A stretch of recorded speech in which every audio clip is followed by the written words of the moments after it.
Good morning, Stewie Bowers here with Oswald Chambers, my utmost for his highest. And today's title is The Initiative Against Despair. And it's a great tool to have, is to know when to cut your losses and to move on emotionally. And when you move on emotionally, sometimes that sets the wheels rolling for practical use, or the opposite, when you realise you can't stay in a place of failure. And here, Matthew 26:46, when the disciples let Jesus down in going to sleep, they missed an opportunity. We miss opportunities, and you have to know when to pull the anchor up and or even cut the rope, because sometimes we don't know how to get out of a situation, and we prolong the misfortune, and we sometimes don't feel worthy enough to cut the rope, the anchor of the situation we're in, and we're waiting for others to come alongside of us and say, it's okay, let's move on. And that's what Jesus did to the disciples. He brought them out of their despair. So we can play that part.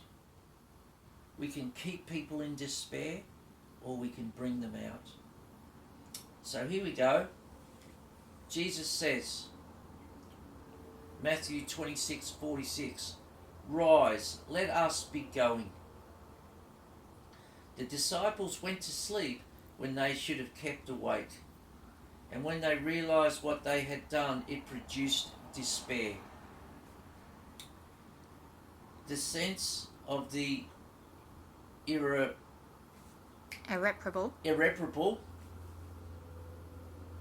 is apt to make us despair, and we say, it is all up now. It is no use trying anymore. You might say to yourself, well, they could redo that and edit it. But let me tell you that it will not be the last time that I stumble over a word. So let's just keep ploughing through. Let's pull the anchor up and move on. I will not be in despair of not being able to say a word properly.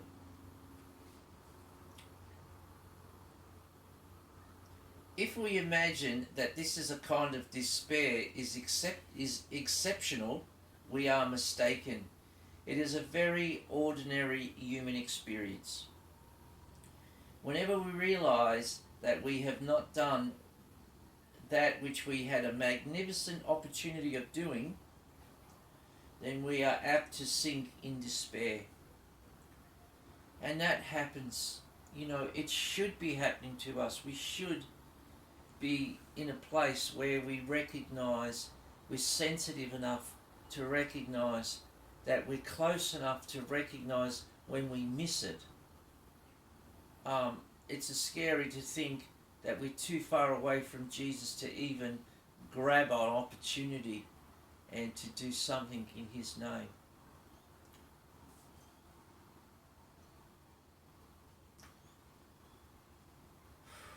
Then we are apt to sink in despair, and Jesus Christ comes and says, sleep on now. That opportunity is lost forever. You cannot alter it, but arise and go to the next thing.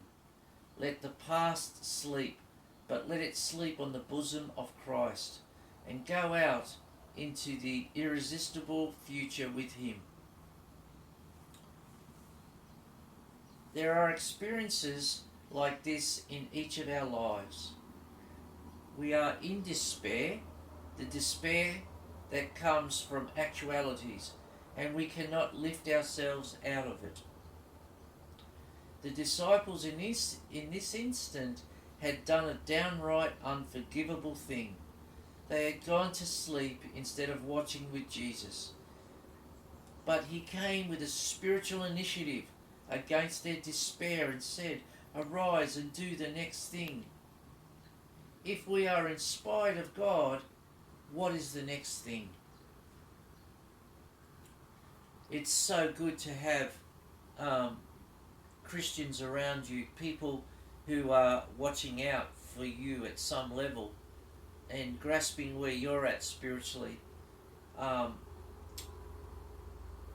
where someone has your back and they're not afraid to say to you, cut the anchor and keep going on to the next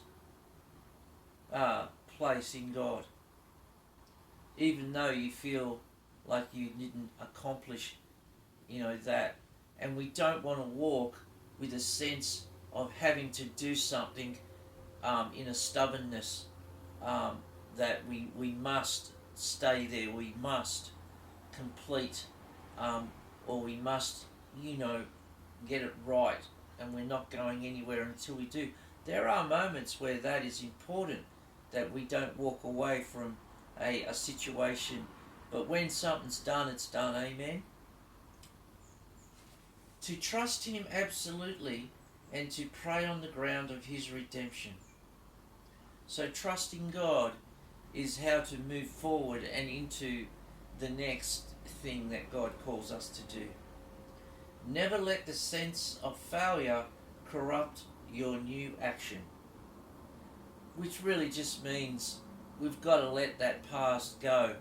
And if we go into a situation with baggage, it'll manifest and it'll probably corrupt, or it'll probably poison the next situation. So freshen your heart before God, and take on the next day, even this day. Let our hearts be freshened in his presence. Let us not think about what might have happened yesterday, what we might have missed, what we blundered through, what attitudes we had, what words came out of our mouth, how little time we might have spent in the things of God. Today we will start afresh. Amen. You and me. And we will go into that place that God is calling us. That's it for today. God bless you. This is Stewie Bowers signing off so that I can go and do the things that I've preached about. Amen. God bless.